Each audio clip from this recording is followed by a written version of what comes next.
TV조선 열혈 기자들이 직통으로 전해드립니다. 보도본부 핫라인 지금부터 시작합니다. 저는 엄성석입니다.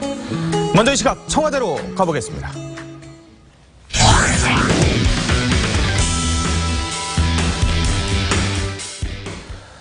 청와대가 미북 회담 취소와 관련해서 북미 정상의 직접 소통을 바란다고 했습니다.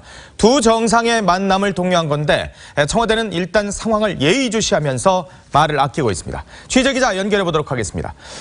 최지원 기자. 네, 청와대입니다. 자, 오늘 새벽에 NSC 소집 이후에 청와대 공식 입장이 또 있습니까? 어떻습니까? 네, 공식 입장은 나오지 않고 있습니다. 문재인 대통령은 어젯밤 도널드 트럼프 미 대통령의 미북 회담 취소 입장 발표 직후 NSC 상임위원 긴급회의를 소집하고 정상 간 보다 직접적이고 긴밀한 대화로 해결해 가기를 기대한다는 입장을 내놨습니다. 또 지금의 소통 방식으로는 민감하고 어려운 외교 문제를 해결하기 어렵다는 뜻도 밝혔는데요. 오늘 오전 청와대 관계자는 상황이 어려운 만큼 두 정상끼리 직접 소통할 수 있는 방식을 찾아 직접 대화를 해나갔으면 좋겠다는 취지라고 설명했습니다. 미북 실무진들 간의 설전 대신 정상끼리의 직접 소통을 제안한 겁니다. 다만 청와대는 이외의 방침이나 중재 외교 보관에 대해선 민감하고 조심스러운 시기라며 말을 아꼈습니다. 또 다른 관계자는 오늘 중 남북이나 한미 간 통화는 아직 예정돼 있지 않다며 당분간 문 대통령 입장에 대한 추가 설명은 없다고 전했습니다.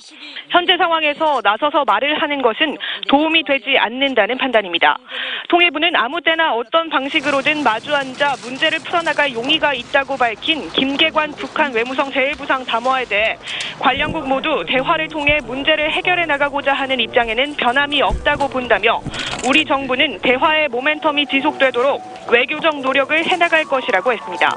지금까지 청와대에서 TV조선 최주원입니다.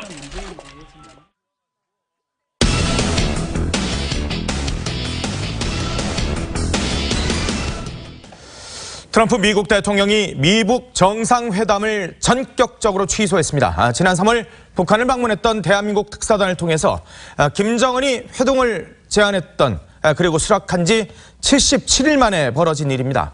미북 정상회담이 취소되면서 봄을 맞는 듯한 한반도 정세, 이제 다시 중대고비를 맞고 있는데 전문가 모셨습니다. 최강 아산정책연구원 부원장 함께 하십니다. 어서 오십시오. 네, 안녕하세요. 자, 먼저 폼페이오 국무장관이 미국 의회 청문회에 출석해서 낭독했었던 미북 정상회담 취소 공개서한 직접 보겠습니다. I was very much looking forward to being there with you. Sadly, based on the tremendous anger and open hostility displayed in your most recent statement, I feel it is appropriate at this time to have this long-planned meeting. Or inappropriate, excuse me. I feel it is inappropriate at this time to have this long-planned meeting. 자, 이 트럼프의 서한 주요 내용을 정리를 좀 해주십시오. 네, 지금 들으신 게 이제 폼페이오 장관이 그 서한을 직접 낭독을 한 건데 사실 이 서한이 어젯밤 10시 50분쯤, 그러니까 굉장히 늦은 시간이죠. 네. 백악관 트위터를 통해서 처음 내용이 공개가 됐습니다. 네. 그 다음에 이제 폼페이오 장관이 미 의회 청문회에 출석해서 저렇게 낭독을 한 건데 막 가짜 뉴스가 아닌가 저희도 사실 굉장히 당황스러워했었거든요. 그랬었죠. 어저께 너무 밤 늦게 나왔기 때문에 그렇기도 했는데 내용을 잠시 정리를 해보자면은 트럼프 대통령 글쎄요, 좀 밀당의 고수 같은 느낌이 듭니다. 당근과 채찍이 모두 들어간 것 같은 그런 느낌이 드는데 그 회담 관련해서 김정은 위원장의 그간의 노력에 감사하다 이렇게 말을 하면서도 이번 왜 미북 회담이 취소되는지에 대해서 이야기를 했죠. 김계관과 최선희의 그 강경 발언, 개인으로 말한 그 강경 발언을 겨냥한 듯이 최근 발언들에 나타난 극도의 분노와 공개적 적대감 때문에 지금 시점에서 회담을 하는 것은 부적절하다 이렇게 이제 취소 이유를 밝혔습니다. 또 김정은에 대해서 미국이 가진 핵 능력이 북한보다 훨씬 거대하고 막강하기 때문에 이를 절대 사용하지 않게 되기를 기도한다. 약간 이제 경고성 발언도 들어가 있는 거죠. 그러면서 맨 마지막에 또 여지를 남겨뒀습니다. 혹시 마음이 바뀌면 김정은 위원장한테 주저하지 말고 전화나 편지를 해달라. 북한과 대화에 나설 가능성도 내비치기도 했는데요. 이거에 대해서 이제 백악관 관계자가 트럼프 대통령이 이번 공개 사안의 모든 단어를 직접 고르고 작성했다고 밝혔습니다. 원장님 어떻습니까? 트럼프 대통령이 직접 단어 하나하나까지 다 사용을 하면서까지 공개 서한이라는 형식을 빌었다. 이건 어떻게 읽어봐야 될까요? 굉장히 그 무게감이 있다. 공개 서한을 보냈다는 것 자체가 외교적으로 상당히 어떻게 보면 대마시라는 그런 걸 보낸 것이고요. 아, 그래요? 그래서 상당히 보게 되면은 미국의 강력한 의지가 담겨 있다. 이게 트럼프 대통령이 뭐 갑자기 생각나가지고 한 것이 아니고 상당히 예. 준비한 것이고 트럼프 대통령의 의지가 굉장히 섞여 있다, 반영돼 있고 단어 하나 선택하면서 굉장히 심혈을 기울였고 굉장히 균형을 맞췄다. 나름대로는 또 대화에 대한 그 희망을 갖게 하면서 다른 예. 한편으로는 북한에 대해서 강력한 경고도 하고 또 예. 그 억류자 3인 풀어준 거에서 고맙기도 하고 그래서 상당히 굉장히 잘 정제돼서 한 그런 스타일이면서도 본인의 스타일에 충실한 내용을 가졌다라고 해서 저게 북한으로서 굉장히 놀랐을 겁니다. 그래요? 트럼프 대통령이 이 상황에서 뒤로 물러설 것인가 회담을 취소할 것인가 아마 그 예상을 못했던 것 같습니다. 예. 그렇기 때문에 아마 김계관 부상이 전격적으로 아마 그 발표된 지 한 지금 제 생각에 한 7시간에서 8시간 만에 그 담화문을 냈거든요. 예. 굉장히 이례적인 경우입니다. 그리고 대개 이럴 경우에는 우리는 강력한 의지를 갖고 대응해 나가겠다 뭐 이런 식의 얘기였는데 예. 굉장히 지금 조심스럽게 접근하고 있거든요. 그렇죠. 예. 그러니까 트럼프 대통령이 이거 내 방식이 되는구나. 그러니까 좀 더 세게 나갈 수도 있다라는 그런 우리가 추론을 해볼 수 있을 것 같습니다. 어떻게 보면 사실 그동안 이 트럼프 대통령이 했던 얘기가 예전에 북한이 주로 했던 방식이잖아요. 그렇죠. 예. 거의 잡아놓고선 또 강경 발언하고 또 뭐 안 한다, 그렇죠. 취소한다 예, 예. 이랬었는데 결국에 본인들이 당하면서 굉장히 놀랐을 것 같은데 이 공개사한 내용을 보면 그래서 거기에 나오는 게 최근에 말한 특히 그 최선희 외무부 부상 결국엔 그게 직접적인 이 취소 이유가 된 거 아닙니까? 어허. 네, 강경한 발언을 했죠. 최선희 외무성 부상은 어제 조선중앙통신을 통해서 펜스 부통령을 겨냥한 담화를 공개했습니다. 예. 그 주요 내용은 이렇습니다. 펜스 부통령이 북한이 리비아의 전체를 밟을 수 있다느니 군사적 선택안은 배제된 적이 없다느니 횡설수설하면서 주제넘게 놀아댔다. 또 미국 부통령의 입에서 이런 무지몽매한 소리가 나온 데 대해 놀라움을 금할 수 없다. 이렇게 맹비난했습니다. 게다가 우리도 미국이 지금까지 체험해보지 못했던 상상하지 못한 끔찍한 비극을 맛보게 할 수 있다.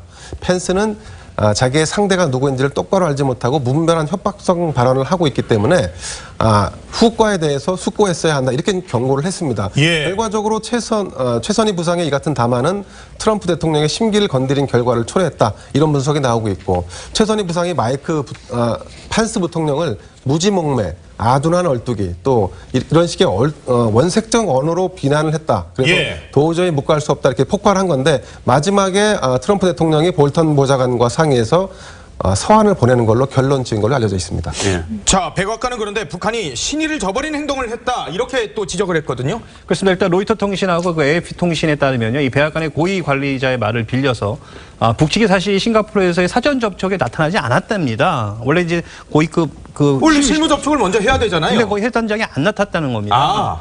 그리고 이제 북한이 결국엔 미국과의 어떤 직접 소통을 끊는 등 약속을 위반했다. 또 심각한 신의 성실 부족을 말해준다 이렇게 지적을 했습니다. 예. 또 이 풍계리 핵실험장 폐기식에 대해서도 당초 이 북한은 전문가를 현장에 초청하겠다는 약속을 깨뜨렸다. 예. 이러면서 현장 취재를 한 미국 방송도 이 검증할 수 있는 전문가가 없다고 보도했다. 이러면서 결국엔 여러 이런 문제점을 지적하기도 했었습니다. 그런데 트럼프 대통령의 이런 행보가 사실 트럼프 대통령의 책을 보면은 좀 예측을 할 수 있었던 그런 상황이었었어요. 네, 그렇기도 했습니다. 그 트럼프 대통령이 쓴 저서죠. 거래의 기술 그리고 강한 미국을 꿈꾸다 등 책에 드러난 성격이나 그간의 행적으로 볼 때 어느 정도 좀 예측할 수 있겠다 이런 지적도 있습니다. 예. 특히 거래의 기술에는 트럼프의 사람 다루는 방법을 좀 엿볼 수가 있는데요. 예. 트럼프가 뉴욕 군사학교 시절을 소개하면서 나는 도비어스 교관을 다루는 방식을 터득했다. 그 방법이란 무엇이냐? 내가 그의 권위를 존중하고 있음을 넌지시 알리는 것이다. 힘이 센 사람들은 뒤통수를 노리는 습관이 있는데 상대방이 강하지만 공격할 의사가 없음을 눈치채면 상대방을 남자로서 대접했다. 이렇게 언급을 하거든요. 예. 그러니까 트럼프와 김정은의 관계에 이 말을 적용한다면 트럼프가 김정은의 강함을 인정하고 대접을 해주었는데 외무성 부상의 이름으로 미국을 공격하고 또 시진핑과의 만남 이후에 돌변한 모습을 보인다면 트럼프로서는 김정은을 남자, 한 나라의 정상으로 인정해줄 수는 없다. 이런 뜻이 됩니다. 또 역시 거래의 기술이란 책에서 트럼프가 하는 말인데 나는 크게 생각하기를 좋아한다고 말합니다. 실제로 그 연장선상에서 트럼프는 김정은과 빅딜을 또 모색하기도 했습니다. 예. 비핵화 시 미국 민간 기업이 북한 북한에 투자할 수 있도록 허용한 부분이 그렇다고 할 수가 있을 것 같고요. 또 이 트럼프가 미국 회담이 완전히 취소된 것은 아니라고 말하고 있는 모습도 책 속에서 드러나는데 트럼프는 나는 또한 유연한 자세를 유지한다. 한 가지 거래에만 몰두하지 않고 한 가지 방식만을 고집하지 않는다. 이렇게 언급을 하고 있습니다. 네. 참 돌이켜보니까 접목이 되는 부분도 있지만 트럼프의 의중을 파악하는데 이 저서들은 빼놓을 수가 없어 보입니다. 자, 최 원장님이 앞서 지적은 해주셨습니다만은 북한이 지금 이 트럼프의 이 미북 회담 거절과 관련해서 굉장히 세게 나올 거라고 생각했는데 오히려 아주 저자세로 지금 나오고 있는 듯한 그렇습니다. 모습이거든요. 볼튼을 향해서 막말을 쏟아냈던 김계관 제1부상 같은 경우에 변했습니다. 김계관 이름으로 담화가 나오긴 하지만 이게 김계관 뒤에는 당연히 김정은이 있는 것이니까 이것이 김정은의 발언이라고도 볼 수가 있을 텐데 예. 트럼프의 미북 회담 취소 결심이 나온 지 한 9시간 만에 이 담화문을 발표했습니다. 오늘 아침 7시 반에 나온 부분인데 그 내용을 좀 보시면 우선 트럼프를 띄우는 분위기가 좀 감지가 됩니다. 그 어떤 대통령도 내리지 못한 융단을 내리고 순회상봉이라는 중대 사변을 만들었다. 이렇게 말을 하는 부분인데 예. 또 시종일관 대통령이라고 깍듯이 대접하고 치켜 세우기도 하면서 어떻게 해서든지 좀 마음을 돌려보겠다. 이런 낮은 자세가 엿보이기도 하는데요. 예를 들면 뭐 미국과 아무 때나 마주 앉아서 문제를 풀 용의가 있고 대범하고 열린 마음으로 미국에 시간을 줄 용의가 있다.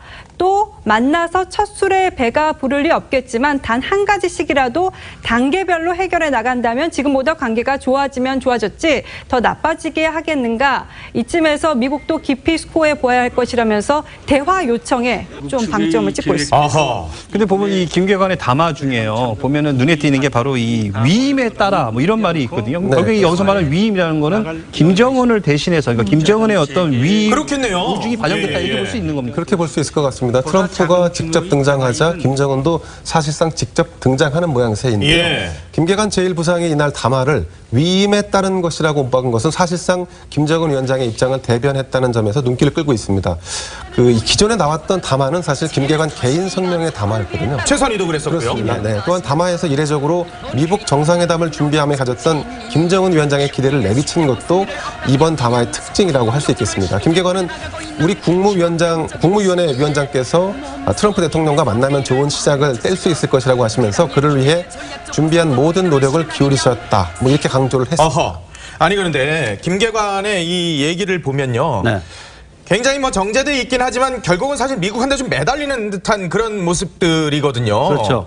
결국은 그러니까 김계관이 문제가 되니까 자기가 지금 결자해지를 하겠다 이런 겁니까? 네, 그런 상황이 되는데 저는 이걸 보면서 예. 1976년 판문점 도끼 만행 사건 때 김일성이 사과, 유감 표명을 했던 거의 그 수준에 가까운 표현인 것 같습니다. 그 정도 왜냐하면 우리가 제가 읽어봐야 돼요? 기억하기에 예. 북한으로서 이런 어떤 사건 발생할 때 유감 표명이라는 것도 굉장히 모호하게 했는데 이번에 굉장히 정확하게 찝어서 얘기를 했거든요. 예. 그러니까 상당히 지금 북한으로서는 이 미북 회담을 포기할 수 없는 상황이다. 전반적으로. 그래서 결국 뭐냐면 미국의 그런 힘에 어떤 두려움을 확실히 갖고 있다는 걸 다시 한번 확인할 수가 있고 예. 트럼프 대통령이라는 사람은 역시 예측 불가한 사람이고 또 작년 이맘때만 하더라도 예를 들어서 항공모함 3개가 뭐 한반도 지역으로 향하고 있다더니 뭐 분노와 화염. 이런 예. 얘기를 하면서 만약 군사적 수단 사용도 막 가능하다고 이렇게 얘기하다 보니까 이 옛날 우리가 대했던 즉 북한이 대했던 미국 대통령과는 다르다. 어허. 어디로 튈지 모르니까 조심해야겠다. 라는 그런 공포심을 갖고 있는 것 아닌가라는 생각이 듭니다. 예. 뭐 트럼프 대통령이 뭐 국내외적으로 여러 가지 문제는 많지만은 네. 되게 재밌게 얘기하자면 적어도 북한을 다룸에 있어서는 굉장히 효과적이다라는 그러한 평가가 내려지고 있습니다. 그리고 또 북한에 대해서는? 그렇죠. 국내에서 보게 되면 트럼프 대통령을 다시 평가하는 부분이 있는 게 지금 예. 국내에서 뭐냐면 이번 미북 정상회담은 실패하는 정상회담이 될 거다.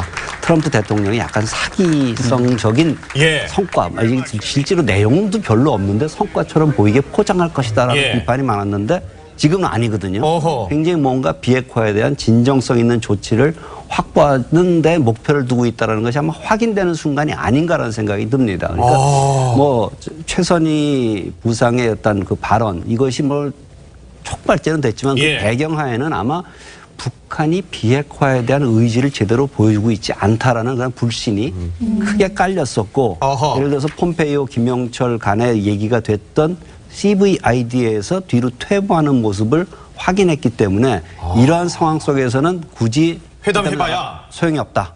즉 어떻게 되면 지금 그 회담 취소 결정이 있기 전까지 어떻게 보면 북한에 의해서 이게 페이스가 이끌어 나간다는 모습이 그런 모양새였어요. 그러니까 중국에 가서 시진핑 만나면서 뒤에 뒷배를 확인하고 남북 관계 만나고 약간 밀당을 하면 한국 정부를 약간 좀 이렇게 몰아붙이는 듯한 모습.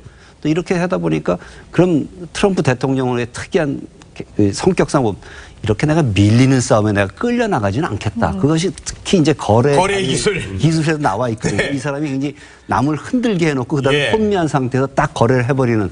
그래서 아마 지금 흔들기 전략의 과정 속에 있다라고 그러니까 생각됩니다. 미국이 주도권을 잡았다 이렇게 볼 수가 있는 거네요. 그렇죠. 제가 보기엔 지금 당분간은 미국이 주도권을 잡은 것 같고요. 아마 지금 북한이 대화 제의를 하더라도 미국은 대화 제의보다는 확실한 행동을 먼저 취해라라고 얘기 나올 가능성이 있습니다. 지금 만약에 싱가포르에 실무진이 있다면 제가 트럼프 하면 다 본국으로 귀국해라라고 얘기할 것 같습니다. 강력한 의지를 보이기 위해서라도.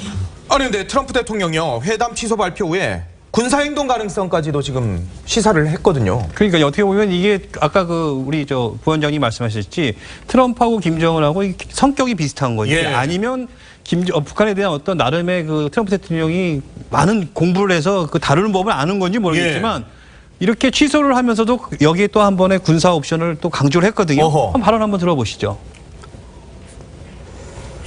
I've spoken to General Mattis and the Joint Chiefs of Staff and our military, which is by far the most powerful anywhere in the world, that has been greatly enhanced recently, as you all know, is ready if necessary.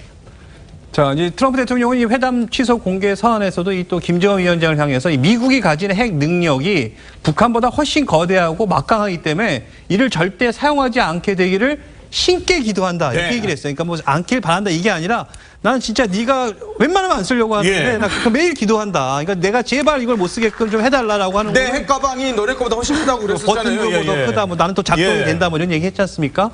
앞서 들으신 것처럼 이 대북 군사 행동 가능성을 시사하면서 이 군사 작전을 펼 경우에는 한국과 일본이 또 비용을 분담할 것이다라고 이렇게도 얘기도 했었습니다. 굉장히 구체적으로 얘기를 한 거죠. 또 이 미국 국방부도 이 북한의 군사 도발에 대응해 높은 수준의 현재 군사 준비 태세를 갖추고 있다 이렇게 밝혔습니다. 미 국방부는 긴장이 다시 고조돼 위기가 발생하면 한반도와 태평양에 주둔한 미군은 항상 그랬듯 fight tonight, 즉 당장 전쟁이 나도 우린 싸울 준비가 돼 있다 이렇게 말하고 있습니다. 케네스 맥켄지 그 미 합동참모본부 중장도요. 우리는 북한이 어떤 군사 도발에도 이 권투 선수와 같은 자세를 취하고 대응할 준비가 돼 있다면서 이 도발에 대한 높은 수준의 경계 태세를 유지하고 있다 이렇게 또 한번 강조를 했습니다. 앞으로 이제 며칠간 어떤 일이 일어날지 그 트럼프 대통령이 자주 쓰는 말이 있지 않습니까? I'll see what happens. 지켜보겠다. 지켜보겠다 이렇게 경고를 했습니다. 근데 계획했던 일이 무산된 뒤에는 군사 행동을 하는 이런 부분에 있어서는 이거는 북한이 그동안 많이 해왔던 부분이 아닌가 싶어요. 그런데 이걸 미국이 했다? 그렇다면은 미국이 북한을 차용했다? 이렇게도 볼 수가 있을까요? 글쎄요. 아마 이거 트럼프식일 거라고 생각을 합니다. 과거 예를 들어 오바마 대통령이라든가 부시 대통령 예를 들어서 군사 제일주의를 추구했던 부시 대통령 그렇게 군사적인 옵션을 적극적으로 고려하지 않았거든요. 트럼프 대통령이 처음 할 때부터 세 가지를 강조했죠. 경제적인 제재, 군사적인 압박, 외교적 고립 세 가지를 다 가져가겠다. 그리고 우리는 항상 모든 것을 옵션을 항상 테이블 위에 놓고 있겠다라는 것이죠. 그러니까 이것은 트럼프식 북한 다루기 방법이죠. 그러니까 굉장히 북한으로서는 과거에는 미국이 저렇게 군사 위협을 강조하지 않았는데 이거 트럼프는 다르구나. 그러니까 사실 그것이 어느 정도 지금 작동되고 있는 것 같고요. 저 트럼프 대통령의 메시지는 북한에 대한 메시지이기도 하지만 사실은 이제 동맹과 자국민의 미국민에 대한 메시지이기도 합니다. 북한이 어떠한 도발을 한다 할지라도 우리는 동맹과 우리 미국을 보호할 수 있는 충분한 태세가 더 있다. 걱정하지 말아라. 그러니까 항상 예상되는 게 이러한 뭐 결렬되거나 되게 되면 그 다음에 나오는 것이 북한의 미사일 시험이다. 그렇죠. 뭐 이건 예상되니까 그렇다면 미국민들은 우리 불안해지는데 하니까 그것이 아마 트럼프 대통령이 생각했던 또 하나의 메시지 아니겠는가. 왜냐하면 그걸 갖다 지금 미국 증시를 바라보게 되면 처음에 그 취소 소식이 나오니까 회담 취소 소식이 나오니까 갑자기 증시가 떨어졌어요. 그렇지만 다시 반등을 했거든요. 그런 것은 국내적으로도 경제라든가 사회적 혼란 그런 그 위협감을 좀 해소시키기 위한 조치였다라고 생각이 되고요. 그래서 또한 또 다른 한편을 볼지 북한에도 강력한 메시지죠. 함부로 군사적인 행동 취하지 마라. 그렇게 했을 경우에 그 북한식으로 얘기하면 국가가 어떨지 상상에 맡기겠다. 이렇게 얘기가 되는 거겠죠. 굉장히 트럼프 대통령이 북한을 다룸에 있어서 굉장히 다양한 수단, 예측 불허하게 하는 수단을 갖고 다루고 있다 생각되어집니다. 네. 자, 이 회담 취소, 거기에 군사적 경고까지 하긴 했었습니다마는 트럼프 대통령은 그래도 역시 미북 대화 재개될 수 있다, 이런 가능성은 또 열어놓은 상황입니다. 들어보도록 하겠습니다. I'd like to begin by saying that based on the recent statement of North Korea, I have decided to terminate the planned summit in Singapore on June 12th. I believe that this is a tremendous setback for North Korea and indeed a setback for the world. That bright and beautiful future can only happen when the threat of nuclear weapons is removed. If and when Kim Jong-un chooses to engage in constructive dialogue and actions, I am waiting.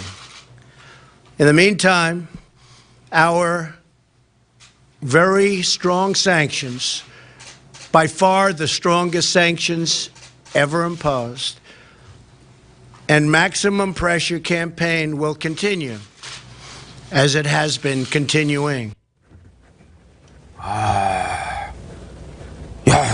트럼프 대통령이요. 회담이 그러니까 예정대로 열릴 수도 있어. 잘해. 뭐 이런 얘기를 한 것 같은데요. 그러니까 이쯤 되면 정말 기자단이 싱가포르에서 철수를 해야 할지 호텔 같은 걸 다 취소를 해야 할지 굉장히 좀 고민이 많이 될 것 저희도 같다는 지금 어떻게 해야 되나 지금 굉장히 고민되고 있어요. 생각이 돈을 많이 됩니다. 넣었거든요 지금. 그리고 굉장히 저도 여기서 좀 놀랐던 게 트럼프 대통령이 금방 발언을 할 때 보통 트럼프 대통령 굉장히 말을 빨리 하는데 여기서는 굉장히 천천히 그렇죠. 마치 이제 뭐 영화 대사 이야기하는 것처럼 위험을 가지고 이야기한다는 부분이 좀 특이점이라고 볼 수도 있을 것 같고요. 어쨌거나 그 트럼프 대통령이 미국 정상회담을 전격 취소하겠다고 발표한 이후에 그 백악관에서 이제 행사가 열렸는데 여기서 다시 잘 될 수 있다 이런 가능성을 다시 언급을 한 겁니다. 그러니까 트럼프 대통령은 바라건대 북한과 모든 일이 잘 풀릴 것이라며 많은 일이 일어날 수 있다고 말을 하면서 지금 예정된 그 정상회담이 열리거나 아니면 나중에 어떤 시점에 열릴 수도 있다. 그러니까 지금 예정대로 갈 수 있다라는 걸 언급을 한 거고 아무도 불안할 필요 없다. 우리는 일을 제대로 해야 한다. 이렇게 언급을 했는데 정말 읽어보면 하루에도 냉온탕을 계속 오가는 상황이 이어지고 있는 것 같습니다. 이게 종잡을 수가 없어요. 막 엄청 막 세게 얘기했다가 또 그래도 가능성이 열려 있거든. 지금 뭐 6월 12일에 열릴 수도 있고 아니면 또 다른 날 열릴 수도 있고 막. 이게 중국과의 무역 전쟁이 똑같은 모습을 보였죠. 막 이게 굉장히 전면적으로 중국과 무역 전쟁 할 것처럼 막 보복을 하겠다 그랬다가 며칠 지난 다음에는 우리 협상을 좀 한번 해볼까? 뭐는 좀 빼고 하는 식으로 굉장히 밀당의 고수라 그럴까요? 그래서 상대방은 굉장히 혼란스럽게 하는 거죠. 과연 내가 협상에 가야 되는 건가? 아니면 물러서야 되는 건가? 그 아마 김정은도 12일 날 가서 트럼프 대통령을 만나는 게 기다려봐야 되나 말아야 되나? 지금 굉장히 고민스러울 겁니다. 나름대로 굉장히 지금 북한 흔들기를 굉장히 잘하고 있다라는 생각이 듭니다. 6월 12일 날 열릴 거라고 보세요? 어떻습니까? 저는 열리지 가능성이 좀 낮다고 봅니다. 왜냐하면 적어도 낮다. 북한의 어떤 행동이 나와줘야지만 트럼프 대통령으로서는 싱가포르를 갈 수가 있는 상황인데 지금 김계관 부상의 이런 그 담화 정도 갖고는 안 되는 거죠. 그래요? 그렇다면 적어도 뭐 폼페이오라든가 이런 어떤 비선 접촉을 통해서 좀 더 확실한 메시지가 오거나 아니면 북한으로서 우리는 CVID 받겠다라고 공식적으로 얘기가 나오거나 어떤 조치가 있어야지만 트럼프 대통령이 움직일 수 있는 그런 상황이 될 거고 지금 트럼프 대통령으로서 지금 북한의 김계관 부상의 딱 발언을 보면은 아 북한이 밀리고 있구나. 그럼 내가 여기서 좀 더 고삐를 꽉 죄고서 북한을 좀 더 몰아붙이면 내가 바라는 수준의 결과를 얻어낼 수 있다. 그렇기 때문에 굳이 내가 왜 서둘러서 가야 되나? 날짜? 그리고 내가 취소했는데 내가 다시 열자고 회담 제의를 것도 이것도 이상하지 않습니까? 분명히 이건 김정은 위원장이 회담 제의를 해왔으니까 내가 받아들인 거다. 그 회담 제의 다시 하고 싶으면 제대로 된 회담 제의를 하고 조치를 취해라. 아마 미국은 제가 생각할 때 당분간 기다림의 그런 모드에 갈 거고 좀 더 외교적인 압박. 아까 트럼프 대통령이 얘기했지만 지금 사실 중국이 대북 제재를 약간 위반하고 있다는 거 아닙니까? 그렇죠. 중국에 대해서 제재 똑바로 해라. 제재를 제대로 안 하니까 북한이 저렇게 튀는 것 아니냐라고 중국에 대한 중국을 또 압박을 또 할 겁니다. 그러니까 상당히 지금 중국으로서는 곤혹스러운 입장에 놓이게 될 겁니다. 그런데요, 지금 냉정하게 좀 짚어봐야 될 게 과연 미북 회담이 안 열리는 게 대한민국에게 유리한 것인가?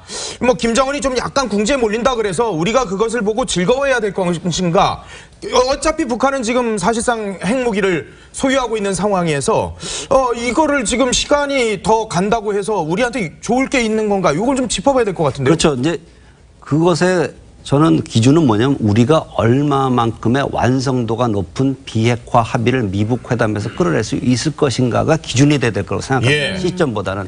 따라서 약간의 긴장감이 있다 할지라도 북한으로 하여금 제대로 된 비핵화, 진짜 비핵화의 의지를 확인할 수 있는 조치를 확보하는 게 필요한 거죠. 그러니까 예. 약간의 냉각기를 갖더라도 좀 우리가 북한을 비핵화의 길로 한 걸음 더 나오게 만들고 가는 것이 바람직하지 않나. 물론 지금 정부로서는 무지하게 답답할 겁니다. 예. 이러다가 혹시 또 미국과 북한 간의 어떤 갈등으로 가지 않나. 그러나 지금 미국에서 나오는 성명이라든가 북한의 담화를 보게 되면 지금 대립으로 가겠다는 얘기는 아니거든요. 그건 아니죠. 양쪽 다. 그러니까 예. 양쪽 다 뭔가 탐색을 해보겠다는 거니까 이럴 때 우리는 북한에 대해서 얘기할 수 있는 것은 비핵화의 조치를 좀 더 확실히 해라. 의지를 좀 더 확실히 밝혀라. 풍계리 폭파했지만 그 이상의 조치를 한번 해봐라. 예. 예를 들어서 이번 그 미국에서 미국 백악관에서 백브리핑 했듯이 그럼 전문가 초청해서 풍계리에 대해 사찰을 받겠다. 검증을 받겠다. 그래서 거기 가서 봐라. 그럼 이제 그런 걸로 그럼 있는가? 그럼 그 다음에 또 뭐 조치로서 그럼 우리 일방적으로 모라토리엄 미사일 시험 안 하겠다. 예. 얘기할 수가 있는 거거든요. 예. 그런 조치를 취한다면 아마 정상회담의 가능성이 높다. 따라서 우리는 북한에 대해서 좀 더 설득 노력을 해야겠죠. 네. 비핵화 조치를 해라. 결국 미국을 움직일 수 있는 것은 비핵화 조치밖에 없다. 그렇게 볼 수 있겠죠. 사실 우리 정부로서도 좀 곤혹스러운 게 왜 문재인 대통령이 한미 정상회담이 끝난 다음에 다 잘 되고 있다. 네. 굉장히 이제 그랬었죠. 긍정적인 평가를 내렸는데 사실 회담이 끝나자마자 예. 지금 그 뭐 취소 연기 이야기가 나오고 있잖아요. 근데 여기서 사실 그 한미 정상회담 중에 이상 기류가 포착이 됐었다고. 맞아요, 좀, 예. 그러니까 뭐 여러 가지 이거 있었죠. 뭐 이래서 그 공식 그 회담도 줄여지게 됐고요. 예. 네. 예정이 없던 갑자기 기자회견도 그냥 본인이 해서 그렇죠. 예. 갑자기 또 질문도 하고 여러 가지 무슨 뭐 외교 결례니 뭐 이런 얘기도 나왔었는데 예. 실제로 이 미북 회담과 관련한 이상 기류는 이 한미 정상회담 때부터 감지됐다는 게 전문가들의 지적입니다. 당시 문재인 대통령이 트럼프 대통령에게 미북 정상회담 직후에 싱가포르에서 3자 정상회담을 개최하는 방안과 이 대북 지원책을 제안을 했다고 합니다. 그러니까 어떻게 보면 미국 측에서는 아직 뭔가 확실한 결론이 나지도 않은 상황에서 한국 측의 어떤 이런 제안과 이런 그 계획에 대해서 약간 좀 불편한 반응을 보인 것으로 좀 알려지고 있고요.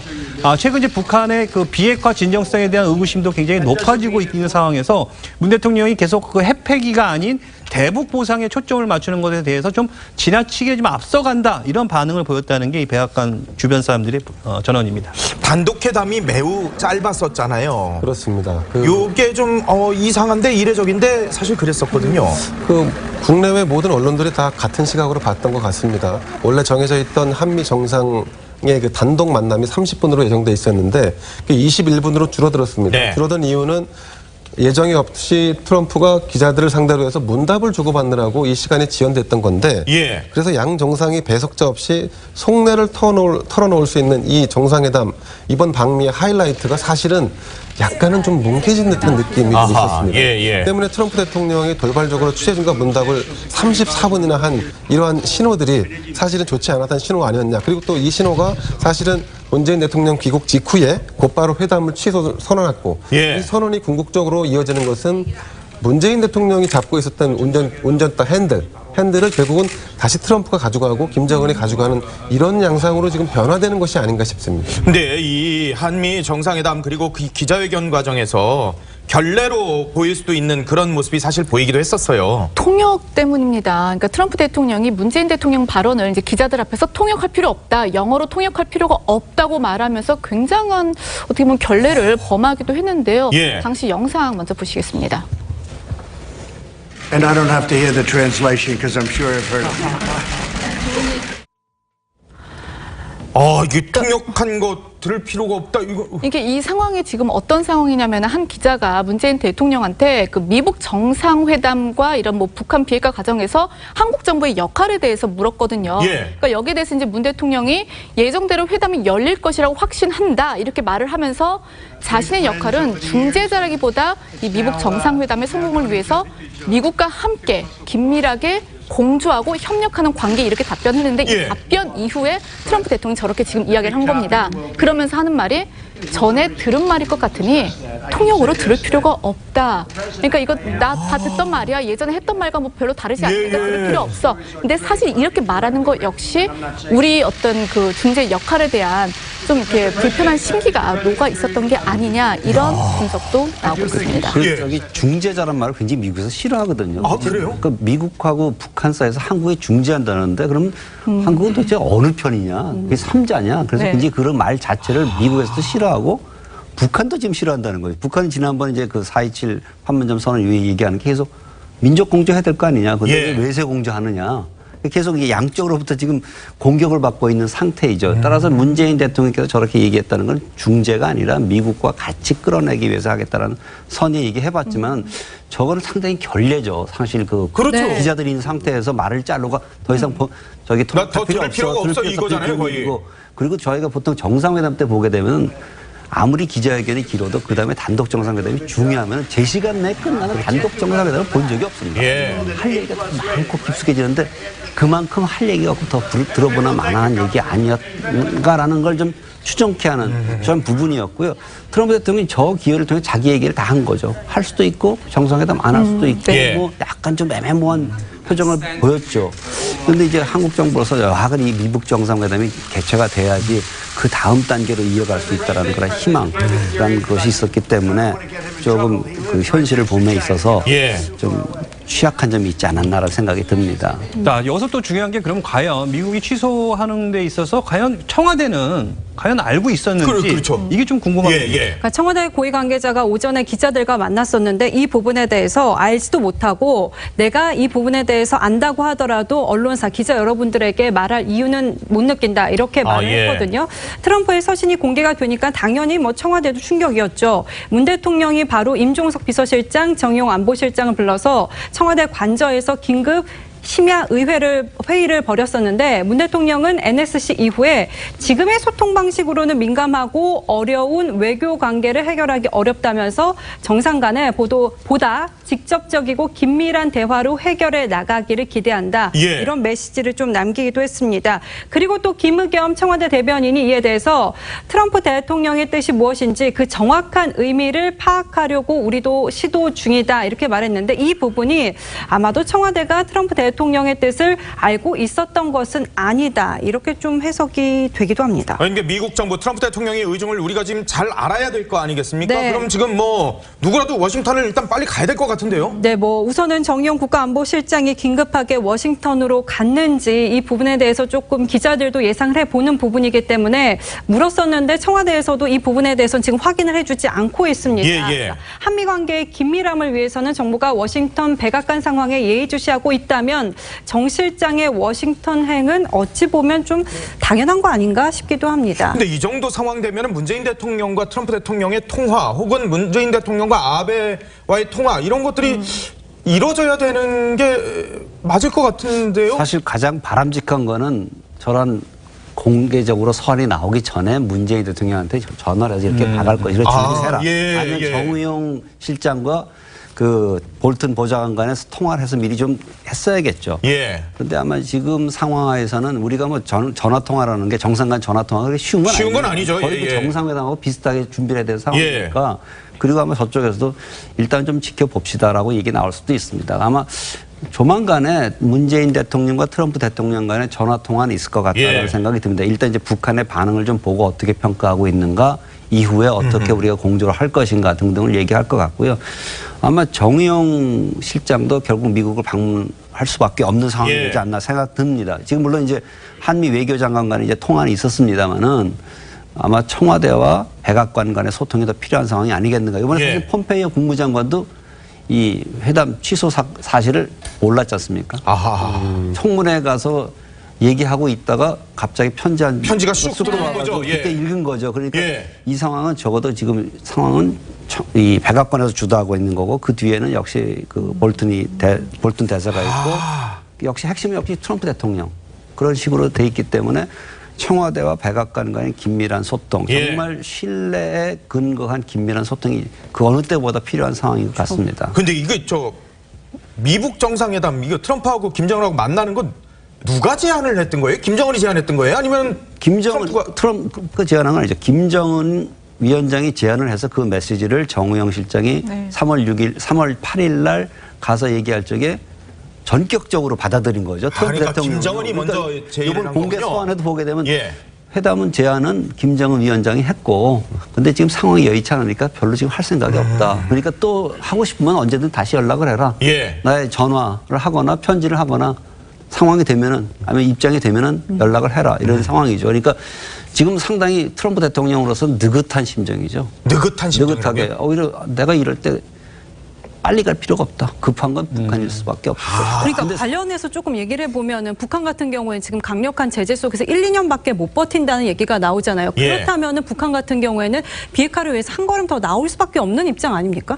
가능성도 있죠. 근데 제가 이제 과연 북한의 경제가 얼마나 버틸 것인가 네네. 여러 가지 논란이 있습니다. 그런데 예를 들어서 94년, 97년 북한 주민 200만이 죽었습니다. 아, 맞아요. 고난의 행군 시절에. 고난의 행군 시절에 예. 200만이 죽어가면서도 핵무기를 개발했는데 지금 좀 생활이 어려워진다고 해서 핵무기를 포기할 것인가? 네. 그렇진 않다. 단지 이제 문제가 되는 건 뭐냐면 김정은 위원장이 북한 주민들에 대해서 보다 나은 삶을 약속을 했죠. 네. 그 약속을 했고 사실 지난 몇 년 동안 북한 경제가 나아졌거든요. 네. 그럼 여기서 경제 제재가 더 지속이 됐을 경우에는 북한 주민들의 불만이 높아질 수 있고 그것이 정치 세력화했을 경우에 북한 체제가 위험해질 수 있기 때문에 사실 그러한 부분에서 북한으로서는 경제적인 동기보다 정치적 안정성 때문에 사실은 어느 정도 나올 가능성은 있습니다. 예. 그래서 지금까지도 얘기하고 있는 것은 경제 제재가 과연 북한에 얼만큼 영향을 미쳤냐에 대해서는 지금 영향을 미치기 시작했고 앞으로 1, 2년 새 실질적인 영향을 미칠 것이라는 전망이 많죠. 그래서 네. 김정으로서는 그것을 예방하기 위해서 일단 대화 모드로 나왔다. 그렇다면 반대로 생각하면 미국으로서는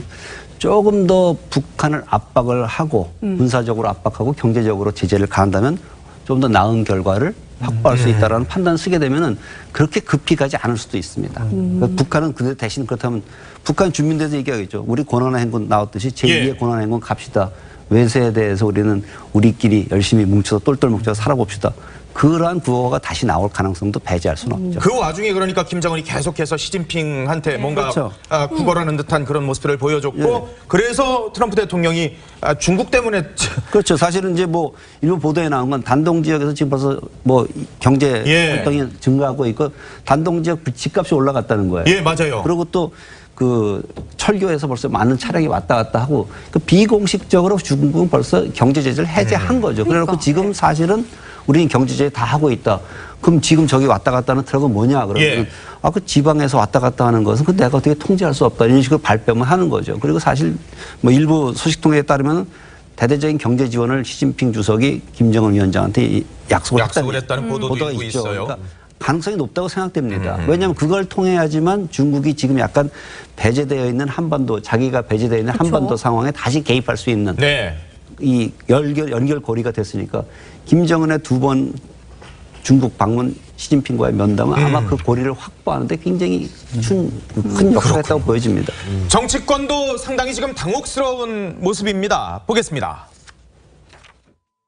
아직은 비관하거나 낙담할 때가 아니라는 점을 분명히 밝힙니다. 지난 수십 년간 유지된 적대 관계를 청산하고 새로운 평화적 관계를 구축하는 과정에서 양국 간의 신뢰와 이해의 축적이 더 필요할 수 있다고 생각됩니다. 이 문제에 있어서 대한민국 문재인 대통령은 국제사회에서 중재자가 아니라 당사자라는 것을 다시 한번 이번 일로 정확하게 깨닫기 바랍니다. 또한 지난번 옥류관 평양 냉면에 취해서 물고기를 다 잡은 양 이렇게 호들갑을 떨었던 문재인 정부의 이 나이브한 현실 인식도 지적하지 않을 수 없습니다.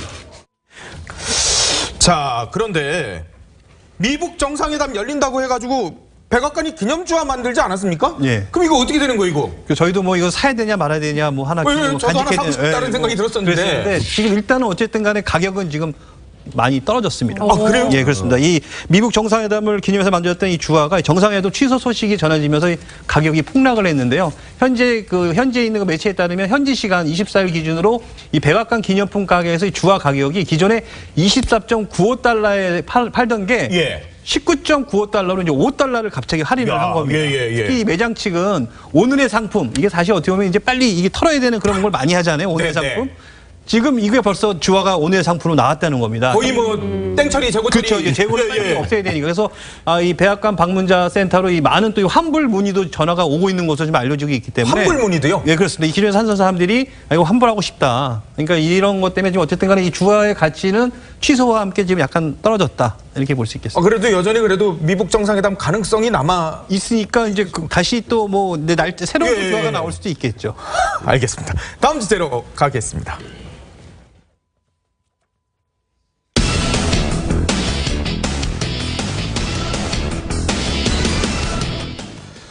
자, 이 풍계리 핵실험장 폭파 소식을 좀 짚어봐야 될 것 같습니다. 이거 어떻게 뭐 진짜 폭파했대요? 네, 뭐 어제 11시부터 시작이 됐고요. 그러니까 예상했던 시간에 진행이 됐다 이렇게 볼 수가 있습니다. 뭐 오전 11시부터 시작이 됐는데 이번 갱도인 북쪽 폭파부터 진행이 됐고요. 이 갱도는 앞선 2에서 6차 핵실험에 사용됐던 갱도로 5번이나 핵실험이 진행됐던 그곳입니다. 저거 진짜 영상이에요? 아니면 자료 그림이에요? 자료 그림 아니라 라이브 영상이 아니라 저희 어제 이번 갱도가 폭발한 그 영상입니다. 저게 진짜 북한 영상이군요. 네. 풍계리 영상이군요. 그렇습니다. 그 현지의 취재진이 전한 바에 따르면은 현재 핵무기 연구소 부소장은 11시가 되기 직전에 촬영 준비됐나 이렇게 묻기도 했다고 합니다. 기자들이 준비 완료를 알리니까 곧이어서 해발 2205m 만탑산을 흔드는 이 묵직한 굉음과 함께 갱도 입구의 흙더미와 부서진 바위들이 쏟아져 나왔다고 합니다. 그래서 연기들이 한 30분 동안 계속 이어졌다고 하거든요. 그러니까 입구 쪽에서는 첫 폭음이 들린 후 더 안쪽으로 들어간 듯한 곳에서 2번 정도 폭음이 계속됐다고 하는데 약 한 15초 뒤에 관측소가 폭파되기도 했다고 합니다. 현재 상황은 폭발음과 함께 어마어마한 짙은 연기가 계곡을 뒤덮었고요. 연기가 거치니까 산산조각이 된 관측소 파편들이 사방에 가득한 상황이었다고 합니다. 그렇게 한번 폭파되면 저게 한 30분 저 연기가 유지됐다고. 그런데 저 풍계리 핵실험장은 갱도가 여러 개이기 때문에 오전, 오후를 나눠서 진행된 걸로 알려졌습니다. 네, 맞습니다. 갱도가 총 4개로 지금 알려져 있는데 그중에서 사용 가능한 게 3개잖아요. 네네. 한 개 같은 경우에는 2006년에 1차 핵실험 이후에 뭐 폐쇄를 했다 이렇게 지금 북한이 주장을 하고 있고요. 그래서 5시간 동안 2번, 3번, 4번 갱도로 폭발했는데 오전 11시에 금방 보셨던 2번 갱도 그게 폭발 영상이고요. 오후 2시가 지나서는 서쪽에 뭐 4번 갱도 그리고 그 대장간이 뭐 단야장으로 불리는 그 대장간을 폭발을 했고 2시 한 45분경에는 주변의 그 생활 건물 5개 관련 시설이 모두 폭파가 됐습니다. 그리고 마지막으로 4시에 3번 갱도 폭파가 됐는데 사실 3, 4번 갱도 같은 경우에는 아직 사용이 가능한 상태로 관리가 되고 있던 곳으로 알려져 있는데 이 갱도의 완전 폐기 여부에 대해서 국제사회의 관심이 쏠리고 있습니다. 관련 발언 한번 들어보시죠.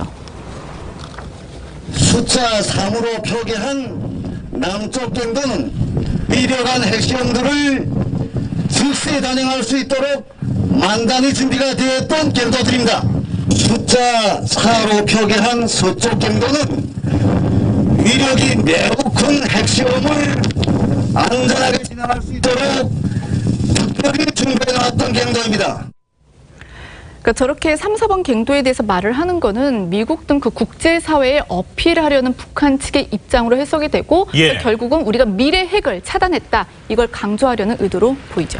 아니 원장님 그런데 그 저 풍계리 핵실험장 폐기와 관련해서 우리가 가장 주목해봐야 되는 부분이 어떤 겁니까? 지금 말씀하셨듯이 미래 핵에 관한 부분이죠. 사실 그 미래 핵에 대해서 포기했다라는 것이죠. 3번, 4번 갱도 앞으로 쓸 수 있는 것이고 지금 중요한 것은 굉장히 큰 폭발력을 가진 핵실험도 할 수 있는 건데 포기했다는 것은 우리가 지금 추정컨대 수소폭탄 실험을 의미하는 것 아니었나라는 생각이 들어요. 사실 그런 것은 왜냐하면 6번의 지금 핵실험을 했지만은 핵을 어떻게 효율적으로 만드느냐, 핵무기를 어떻게 효율적으로 만드느냐 하기 위해서 계속 실험을 해야 되는 거거든요. 앞으로 실험 안 하겠다라는 의미로 볼 적에 나름대로 의미가 있는 조치였다고 생각할 수도 있고 또 반대로 따져보게 되면은 이미 할 만큼 다 해서 알 건 다 알았다. 그렇기 때문에 작년에 핵무력 완성을 12월 12일 날 발표를 했거든요. 그렇다면 더 이상 핵실험을 할 필요가 없는 상황이다. 적어도 어느 정도 수준의 핵무기는 우리가 만들 수 있는 능력을 가졌고 충분한 그 지식은 다 쌓았다라고 지금 보여지기 때문에 이것을 어떻게 해석을 해야 되느냐. 물론 이제 미래 핵에 대한 부분을 포기했다는 의미 있게 생각됩니다. 그렇다면 이걸 기화로 해서 과거 핵에 대한 걸 확인해 나가야 되는데 그것에 중요한 건 역시 이번에 전문가를 안 불렀어요. 그렇죠. 전문가가 들어가서 그걸 다 시료 채취를 하고 검증해서 어떠한 실험을 했고 어떠한 물질을 사용을 했는지를 확인했어야 되는데 그게 없었다는 거죠. 그런데 앞으로 과연 북한이 그걸 허용할 것인가? 네. 그걸 한번 또 이제 우리가 예의주시해봐야 될 부분입니다. 네. 그런데 북한이 폭파와 관련해서 성명서를 발표한 시간이 저녁 9시였습니다. 되게 늦네요. 굉장히 늦다고 볼 수가 있을 것 같아요. 네, 그렇습니다. 이 주목할 점은 이 북한 핵무기 연구소가 어제 오후 9시를 넘겨서 이제 이런 성명을 냈는데요. 앞선 지난 23일 오후 7시에 이제 우리 전용 열차로 원산을 출발한 이 한국 공동체단은 어제 오후까지도 연락이 안 됐었어요. 그랬죠. 그래서 이걸 했는지 안 했는지 알 수가 없었거든요. 물론 뭐 갈 때부터 우여곡절 끝에 이 정부 수송기를 타고 방북한 우리 측 그 공동체단은 이 원산 갈마공항에서 받은 이 세관 검사에서 위성전화, 블루투스 등 함께 이 방사능 선량기까지 모두 전부 압수당했지 않습니까? 이런 이유로 현장에 그 한국 취재단이 핵 폐기장 폭파 소식을 알려온 건 어제 오후 7시 한 20분경쯤에 간단하게 그 한국 등 그 5개국 취재진은 그 인터넷 장비를 소지하지 못했지만 주요 갱도의 폭파 상황 등만 전화를 통해 구두로 일단 짧게 전해 왔습니다. 우리 측 취재진은 결국 8명은 기차를 타고 다시 이제 원산 갈마 호텔에 마련된 프레스센터에 돌아와서야 이제 이 사진과 영상 등 이 기사 송고가 가능해졌는데 북한의 이 폭발을 놓고 이 군 당국도 어제 오후까지만 해도 이 풍계리 일대에서 일부 변화가 감지돼서 뭐 정밀 분석 중이다 이런 입장을 밝혔었습니다. 아하. 그런데 그 폭파 현장을 지켜본 외신 기자들이 이런 말을 했더라고요. 축구공만한 폭발물이다, 뭐 초현실적이었다. 이게 무슨 어떤 의미에서 이런 얘기가? 네, 어제 풍계리 핵실험장 폐기 행사에 참관했던 미국 CBS 소속 기자가 했던 발언입니다. 갱도 앞에 가보니까 35m 전방에서도 잘 보이는 축구공만한 폭발물들이 입구에 전시돼 있었다는 건데요. 그러면서 이제 북한이 특정한 목표로 소수의 기자만 초청했고 마치 핵실험장을 폐기했다는 것을 보여주는 쇼 같았다. 이렇게 얘기했습니다. 실험장에 9시간 있었는데 직접 보니까 마치 초현실적인 모습인 것 같더라 이런 얘기도 덧붙였는데 실제로 CBS는 이날 보도에서도 폐기했다는 단정적인 표현 대신에 북한이 폐기했다고 발표했다 이런 간접적인 표현으로 애둘러 언급을 했습니다. 반면 AP통신은 TV 방송사 위주의 해외 미디어를 초청함으로써 북한이 명백하게 폐기 이미지를 보이고 싶어했다 이렇게 분석을 했는데 과거에도 이제 핵실험장 폐기를 한 전례가 있기 때문에 이 부분에 외신 기자들도 의심 어린 시각으로 바라봤던 것 같습니다. 또 일부에서는 저 정도 폭발로 인해서 과연 이제 갱도를 영구히 쓸 수 없는 건지 아니면 그냥 입구만 이렇게 닫아놓은 건지 사실 그래서 그 전부터 이 전문가가 있어야 된다. 이 전문가가 대등해야 되는데 결국에는 전문가가 없었어요. 그게 정말 맹점인 거죠. 그러니까 실제로 이날 폐기 행사에는 왜 당초 김정은이 약속했던 핵 전문가는 빠졌고 한국, 미국, 영국, 중국, 러시아 이렇게 5개국 기자들 30명만 지켜봤습니다. 그러니까 각국 외신이 이제 저 영상을 보면서 바로 그 풍계리 핵실험장 폐기를 속보를 전하긴 했지만 결국은 말씀하신 것처럼 현장 전문가 없었다. 이 점을 맹점으로 지적하는 상황이고 결국 이날 그 모든 갱도가 폭파된 건지 그리고 그 폭발 규모와 정도를 육안으로 확인해줄 독립된 외부 전문가가 없다는 건데 그 영변 냉갑타 폭파 같은 경우에는 워낙 그 뭐 덩치도 컸고 외부로 드러나서 한눈에 보기가 쉬웠었잖아요. 근데 이제 풍계리 핵실험장은 보시는 것처럼 사실상 동굴이기 때문에 폭파에도 좀 확실하게 볼 수가 없다라는 거죠. 그리고 이제 일본 언론이 굉장한 좀 관심을 가졌습니다. 참관단에 지금 포함이 안 되는데 실시간으로 폐기 속보를 전하면서 높은 관심을 보였고 아사히 신문 같은 경우에는 김정은의 비핵화 의사를 어필한 형태가 됐다. 그러나 역시 이 부분 지적했습니다. 전문가 입회는 인정하지 않아서 불충분한 면도 있다라고 이야기했습니다. 자, 이렇게 전문가도 부르지 않고 그리고 이 뭐 일부에서는 이 폭파 쇼가 아니냐라는 지적도 나오니까 북한에서는 무슨 소리냐 이렇게 하고 있습니다. 얘기 한번 직접 들어보도록 하겠습니다. 갱도 안에 여러 곳에 폭약을 설치해서 갱도 안을 우선 폭파하고 입구를 완전히 허물어버리는 방법으로 그런 식으로 이거 완전히 폐기됐습니다. 여러분들도 다 목격하지 않았습니까? 갱이 폭파할 때 입구도 폭파되고 다시 한번 분출하면서 안에서부터 분출이 확 나왔댔죠. 그러니까 안악에서부터 분출이 폭발이 있었단 말입니다. 입구만 폭파했으면 그런 현상 나타납니다. 자, 그런데 이게 또 저는 하나 개인적으로 걱정이 되는 게 굉장히 그 기자들이 가까운 데서 저걸 맞아요. 봤잖아요. 그러면 여기 어쨌든 핵실험을 했던 곳이면 핵 그 방사능 같은 것도 있을 텐데 안전모라든가 뭐 어떤 마스크도 별로 안 쓰고 그런 게 없이 그냥 취재를 했거든요. 그래서 사실 전문가가 필요했던 건데 이번에 전문가가 이제 배제된 거 아니겠습니까? 북한 핵무기 연구소는 그럼에도 불구하고 어제 풍계리 핵실험장 폭발을 폐기한 뒤에 이 부분에 대해서 직접 언급하기도 했는데 한번 들어보시겠습니다. 현재까지의 측정 자료에 하면 방사성 물질의 유출은 전혀 없으며 주위 생태환경도 아주 깨끗합니다.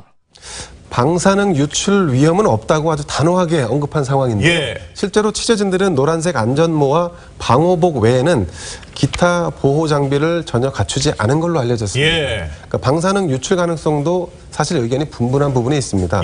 일부 핵 전문가들은 두꺼운 화강암 안반에 갱도를 뚫은 것이기 때문에 지표를 뚫고 발암성 물질이 나오기는 힘들다 이렇게 분석을 하기도 합니다만 실제로 풍계리 핵실험장은 화강암지대인 만탑산에 조성되어 있는 건 맞습니다. 핵실험 시 발생하는 고온고압으로 인해서 화강암이 녹으면 방사성 물질을 덮은 뒤에 묻어버리는 식으로 이제 자연스럽게 청소가 될 거라는 설명인데 다른 의견도 있습니다. 이번 갱도는 앞서 여러 번 핵실험이 있었던 만큼 갱도 내 기폭실 주변에 남아있는 방사성 물질이 이번 폭파 과정에서 유출될 수 있었던 가능성을 언급합니다. 통일부도 지난해 풍계리 핵실험장 인근에 거주하는 탈북민 30명을 검사한 적이 있습니다. 귀신병 소문들이 있었거든요. 그렇습니다. 그 결과 이들 중 2명에게서 방사선 피폭 의심 결과가 나왔다고 밝힌 적이 있습니다. 하지만 현재로서는 전망대에서 북한이 별도로 방사선 양을 측정했는지 여부 알려진 게 없습니다. 이거 우리가 기계 가져갔는데 그거 뺏었거든요. 방사성 측정하는 기계. 근데 이렇게 계속해서 방사능의 위험이 있다. 우리 측에서 문제가 좀 제기가 되니까 북한 측에서는 아니다. 풍계리 앞에 있는 개울물 한번 드셔보시라. 이런 얘기를 했다고 합니다. 이거를 그 조선중앙TV 기자가 이야기를 했더라고요. 그러니까 취재진들이 이 부분에 대해서 질문을 하니까 조선중앙TV 기자가 개울이 있는 그 3번 갱도 앞에서 방사능 오염 없으니까 개울물 한번 마셔보시라 이렇게 권하기도 했다는 거예요. 오히려 여기 시중에 파는 샘물보다 마시기 좋다고 첨언도 했습니다. 또 북 관계자는요, 취재진이 그 이제 폭파 대상인 군 막사, 아까 전에 그 군 생활시설도 다 같이 폭발했잖아요.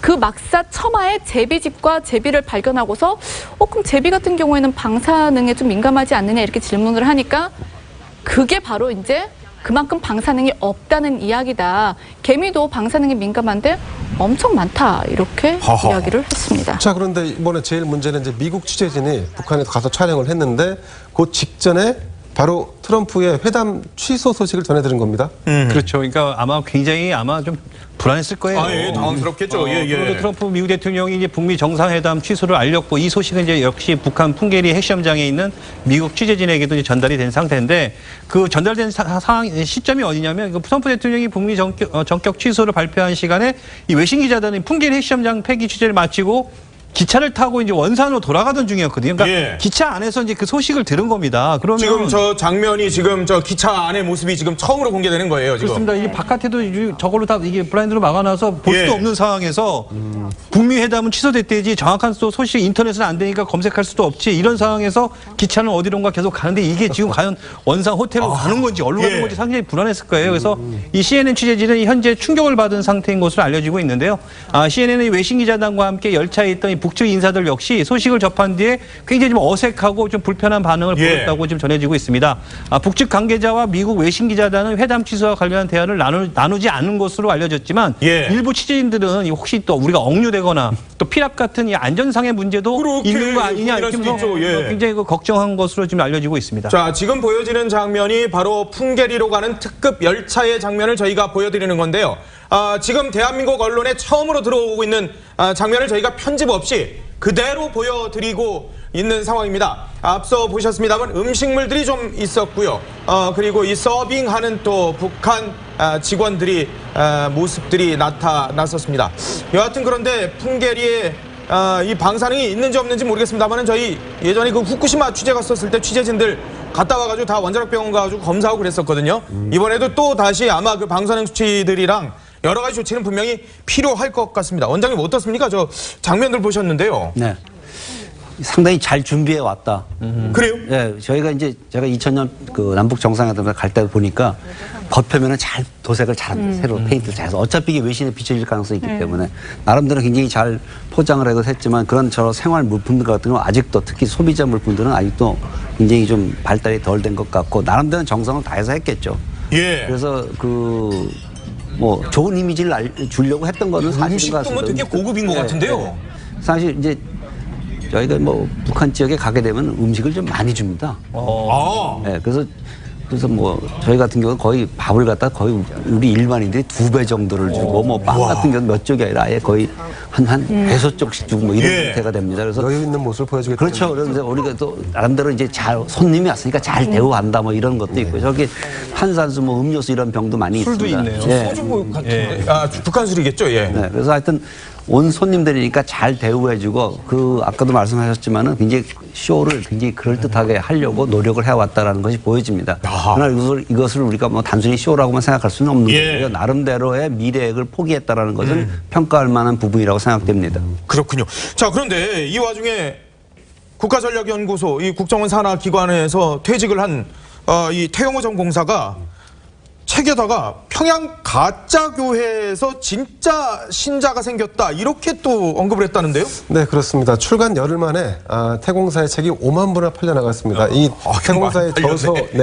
그 안에 보면 북한 종교에 관한 놀라운 증언이 등장하는데 태전공사는 1980년대 후반 북한에 이제 종교의 자유가 있는 것처럼 선전하기 위해서 평양에 봉수교회와 장충성당을 지었다고 이렇게 기술했습니다. 그리고 신앙이 전혀 없는 검증된 이론들로 좌석을 채웠고 이제 인공적으로 만들었다는 얘기겠죠. 여기서 이제 문제가 발생하는데 시간이 흐르면서 점차 종교적인 힘이 발휘되는 거죠. 설교를 듣고 찬송을 부르면서 가짜 신도였던 이들이 진짜 신자가 됐다는 겁니다. 아, 원래는 가짜 신도였는데. 그렇습니다. 예배당 밖에서 찬송을 들으면서 악보를 적는 음대생에 또 예배 시간에 근처를 배회하는 사람들도 생겼을 정도라고 기술했는데 또 이 책에는 1991년 교황이었던 요한 바오로 2세의 방북을 추진한 일화도 소개되어 있습니다. 북한은 이제 사회주의 몰락 후에 외교적 고립을 탈피하기 위한 카드로 교황 초청을 추진했었습니다. 교황의 그 색다른 방북 조건이 문제였는데 진짜 신자를 그럼 데려와라 뭐 이런 지시가 있었단 모양이에요. 그래서 북한 지도부가 급하게 대대적으로 조사를 한 끝에 6.25 전쟁 이전의 신자였던 한 할머니를 찾아냈는데 처음에는 이제 완강히 부인하던 할머니가 결국 본인 집 자택 뒷담에 만들어 놓은 예배단을 보여주면서 내가 이 정도로 하나님을 모셔왔다라고 이제 신앙심을 밝힌 거예요. 근데 이제 이게 역으로 이렇게 신앙심이 많은 사람들이 보이지 않게 존재한다고 하면 만약에 교황이 방문했을 때 이 파장을 어떻게 감내할 수 있겠느냐. 그래서 궁극적으로 김정은 위원장이 교황 방문은 결국은 이제 포기했다 이렇게 알려졌습니다. 근데 또 태전공사가 탈북사회에서 수령님을 하나님으로만 바꾸면 이게 그대로 기독교가 된다 이런 말을 또 했다고 하더라고요. 그러니까 이제 그 말은 기독교 예배랑 그 북한의 정치 집회가 이런 얘기가 나올 정도로 정말 방식이 비슷하다는 건데 왜 북한에서도 왜 김씨 일가에 대한 믿음을 그러니까 교회 방식입니다. 처음에는 노래로 부르고 다음에는 이제 왜 우리 말씀 듣는다고 하잖아요. 예배에서는 설교를 하지만 북한에서는 김일성, 김정인 발언을 이제 듣는다고 생각을 하시면 되고 또 그 다음에 이어지는 코스는 뭐냐면 참회라는 부분이 있지 않습니까? 근데 이제 북한 용어로 바꾸면 이거는 생활 총화. 종교적으로 어떻게 보면 좀 고해성사의 개념과 비슷한 거라고 볼 수 있겠죠. 태전공사가 국가안보전략연구원을 사직하면서 혼자 살려고 탈북한 건 아니다 이렇게 발언했는데 이 내용은 이건 뭐예요? 네, 이제 국가안보전략연구원 지금 이제 사직하면서 이 심정을 토로하면서 이 같은 발언을 한 건데요. 일부에서는 이 태전공사를 두고 탈북자들이 조용히 있어야 한다, 뭐 충고를 하기도 했다고 합니다. 근데 이에 대한 태전공사의 개인적인 입장인 거고요. 사실 북한은 지난 16일 남북 고위급 회담의 무기한 연기를 통보하면서 직접적인 이름은 밝히지 않았지만 이 태전공사를 겨냥해서 정부를 압박한 적이 있었거든요. 당시 발언을 한번 들어보시죠. 특히 남조선 당국은 천하의 인간 쓰레기들까지 국회 마당에 내세워 우리의 최고 존엄과 체제를 헐뜯고 판문점 소년을 비방 중상하는 노름도 버젓이 감행하게 방치해놓고 있다. 자, 당시 이제 북한은 이름을 직접적으로 지칭하지 않았지만 이 국회 마당에 내세워 이게 바로 이제 태종공사죠. 예. 그래서 저서를 통해서 북한의 실상을 낱낱이 공개한 이 태종공사를 일컫는 말을 했는데 이게 이제 태종공사도 더 적극적인 대외 활동을 위해서는 지금 가지고 있는 공적인 신분을 벗어나야 한다 이런 판단을 했다는 일각의 추측도 있습니다. 그러면서 또 이 태종공사는 북한을 아는 사람으로서 어떻게 침묵할 수 있나 조용하게 잘 살려고 뭐 잘 살라라 이런 충고도 있었지만 사직 후에 아내도 직장에 다니고 또 애들도 알바를 하면서 그냥 평범하게 살려고 한다. 그러면서 흔히 북한에서 말하는 이 자력갱생을 제대로 하려고 한다 이런 또 포부를 밝히기도 했습니다. 내가 알고 있는 걸 어떻게 얘기를 안 할 수가 있겠느냐. 예. 또 당초 가족과 한국으로 올 때 이 제빵집이나 이 세탁소 같은 것을 운영해 우리 힘으로 살자 이렇게 또 결심을 했다고 합니다. 그래서 이미 뭐 제빵 관련 책을 한 박스내 이상 사놓은 상태라고 하는데 뭐 이에 대한 어떤 특별한 계획을 밝히기도 했습니다. 태영호 전 공사도 굉장히 부담이 좀 됐던 모양이에요. 본인으로 인해서 남북 고위급 회담도 결렬됐다라는 또 일부 지적들도 있고 뭐 이런 것들이요. 저는 그거보다는 본인이 이제 생각하고 있는 말을 좀 더 자유스럽게 얘기하기 위해서 사직을 한 것이 아닌가 생각합니다. 역시 국가안보전략연구원에 있다 보면 국책연구기관이다 보니까 활동의 제한도 있고 본인이 하고 싶은 말도 좀 자제해야 되는 그런 상황인 걸 같고요. 또 생각하면 우리 엄선님께서 말씀하셨듯이 정부에 부담을 주기도 좀 싫게하니까 그렇다면 내가 자유스럽게 생활을 하면서 하고 싶은 말을 한다. 뭐 그러한 의미가 되지 않을까라는 생각입니다. 따라서 이렇게 되면은 정부로서 좀 부담이 덜겠죠. 개인 신분으로서 개인 자격이니까 우리가 뭐라 그럴 거냐. 우리 민주주의 사회인데 사상의 자유가 있고 언론의 자유가 있는데 하고 싶은 말, 개인이 하고 싶은 말 하는 건 당연하다. 라고 얘기할 수 있는 그런 근거가 되지 않을까 생각합니다. 조만간 태영호 빵집이 생길 수 있겠네요. 자, 여기서 최강 부원장님은 보내드리도록 하겠습니다. 고맙습니다. 네, 감사합니다. 자, 다음 주제로 갑니다.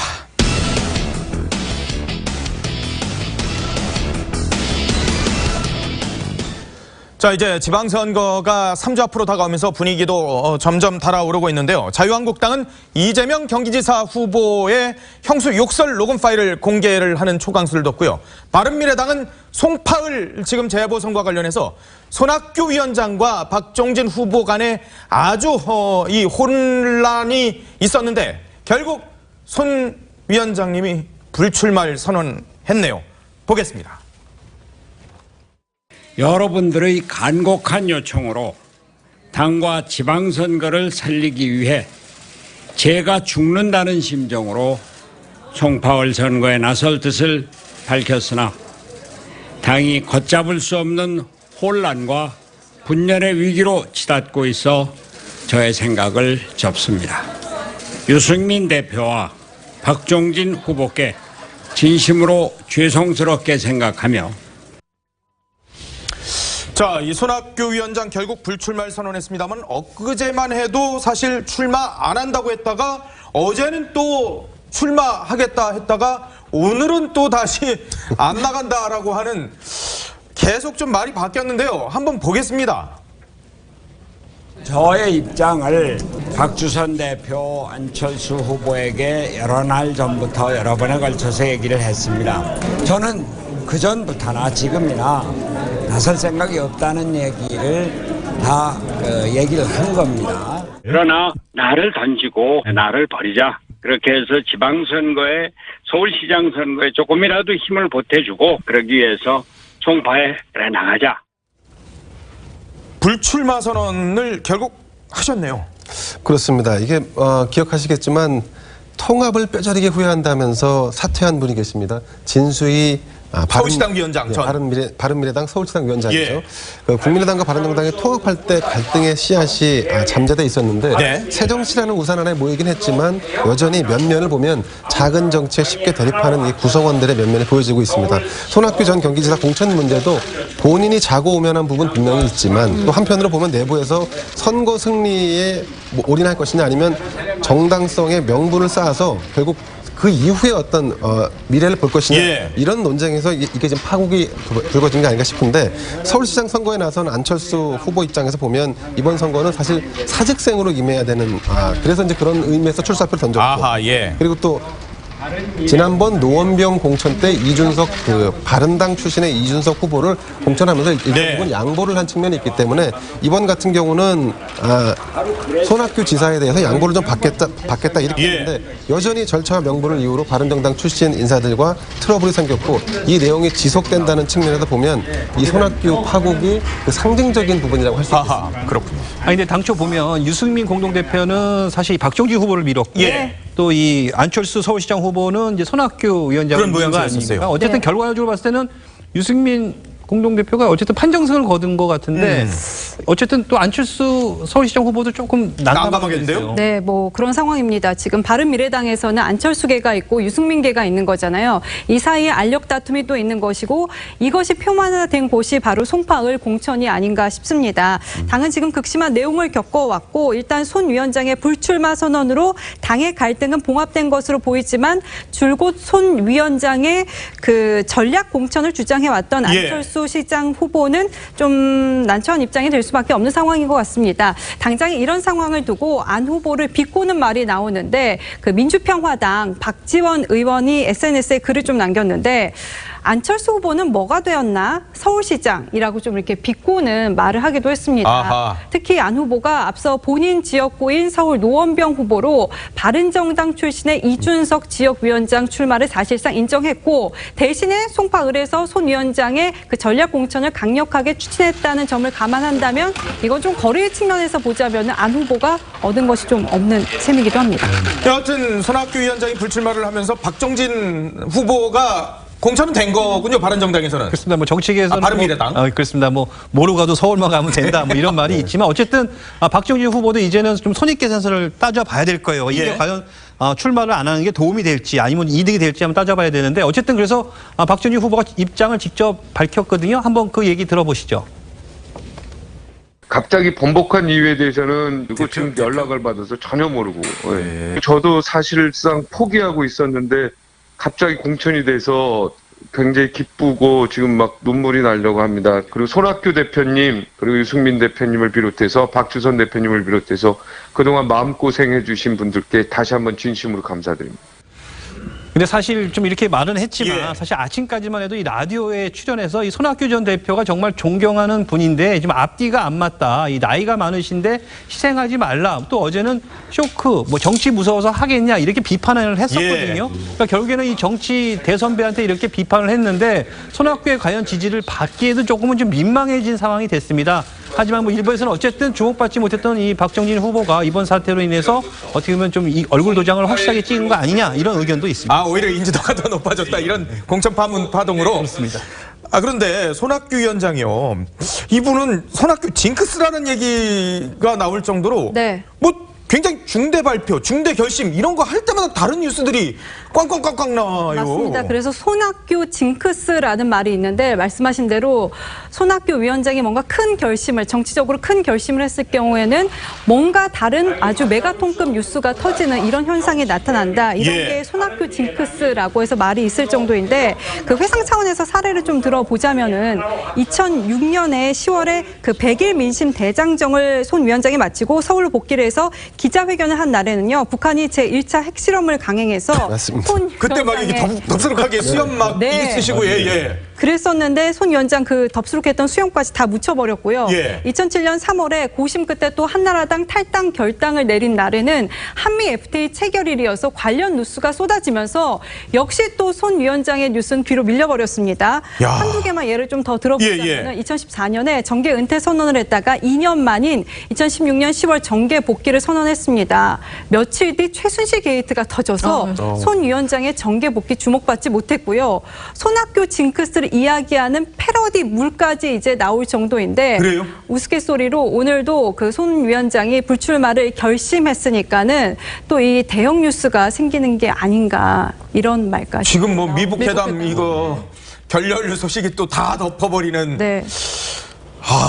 그런데 자유한국당이 어제 그 더불어민주당 경기지사 후보죠. 이재명 후보자가 형과 형수에게 욕설하는 음성 파일을 아예 홈페이지에 공개를 했습니다. 네, 맞습니다. 이게 지금 그 욕설 녹취가 앞서 2014년에 그 녹취 보도를 한 언론사 상대로 보도금지 가처분 신청까지 받아낸 그 녹취인데 네. 자유한국당이 결국 홈페이지 통해서 공개를 했습니다. 그러면서 국민의 알 권리를 위해서 공공의 이익을 위한 후보자 검증 시리즈라는 이름으로 공개가 이제 필요하다면서 파일을 올렸는데 이 후보가 형수 그리고 또 형과 통화한 음성 파일 원본과 뭐 이제 증폭 버전 등 총 5개 38분 58초 분량을 공개했는데 그 안에 사실 욕설이 좀 많이 담겼습니다. 예. 다만 이제 여기에 이렇게 하게 된 이유, 그 어떤 배경에 대해서도 함께 실기도 했는데 사실 이재명 후보 그 음성 파일이 새로운 것은 아니잖아요. 이전에도 나왔었고 지난 선거 때도 문제가 됐던 일인데 게다가 법원에서도 공개 금지를 하기도 했는데 글쎄요. 자유한국당이 법률 위반을 감수하고 올린 것은 초강수를 둔 것으로 보인다. 이런 분석도 나오고 저희가 사실 너무 민망해서 방송으로는 도저히 틀어드릴 수가 없습니다. 뭐 삐삐 소리 정도가 아니라 이건 뭐 너무 거친 표현들이 나오는데 그런데 이게 이재명 후보 쪽에서는 이거 악마의 편집이거든 또 이렇게 주장을 하고 있거든요. 네, 그렇습니다. 이재명 후보는 최근 그 이재명 욕설 파일과 관련해서 그 SNS에 그 해당 음성 파일에 담긴 욕설은 친형이 어머니에게 한 발언을 인용한 것뿐이다라고 이렇게 해명을 했습니다. 또 이재명 후보는 그 형수가 이를 자신에게 한 것처럼 편집한 것이다 이렇게 주장하기도 했는데요.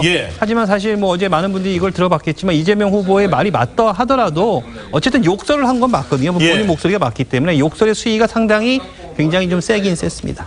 아니 근데 이재명 후보 이 욕설 파일 재생 중단도 됐었다던데요? 네, 오늘 오전에 음성 파일을 좀 클릭을 해보면은 법률 위반 신고로 인해서 해당 국가에서 사용할 수 없는 콘텐츠입니다라는 문구와 함께 차단된 상태였거든요. 그런데 오전 11시 10분쯤에는 다시 음성 파일이 유튜브가 아닌 해외 영상 업로드 사이트로 연결이 되면서 다시 게재가 된 상태이기도 합니다.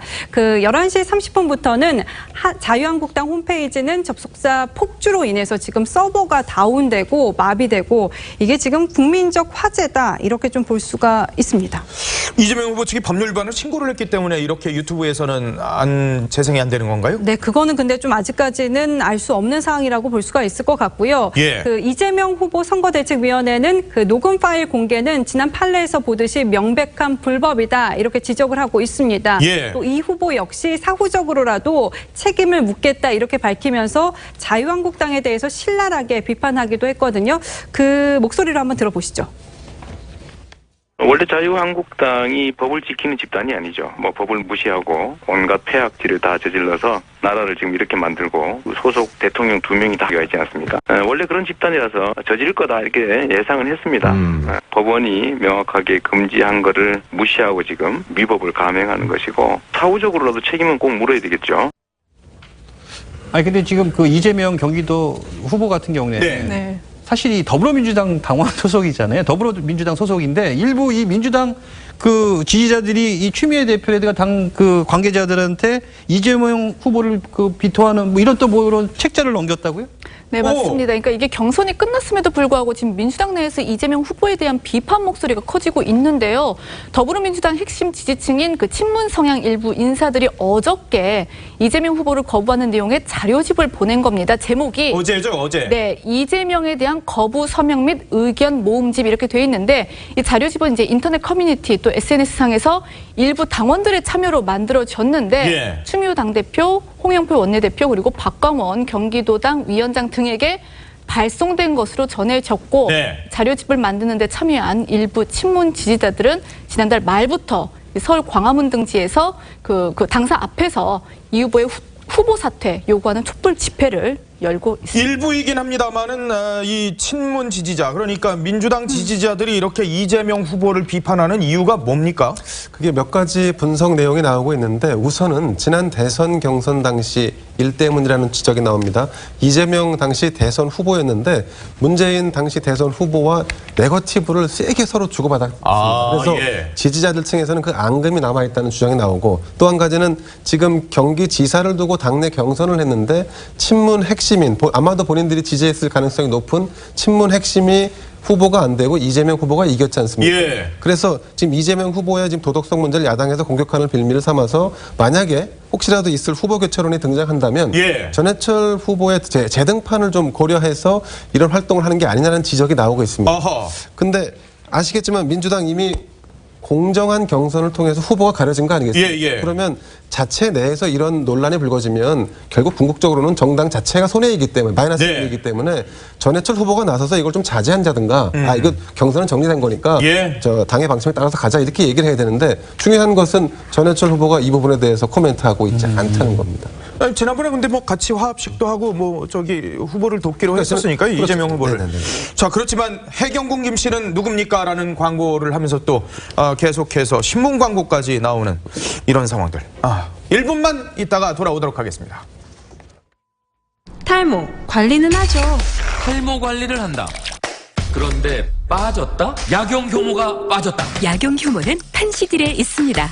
약용효모 성분이 모발을 풍성하게 판시딜. 탈모의 시작부터 판시딜.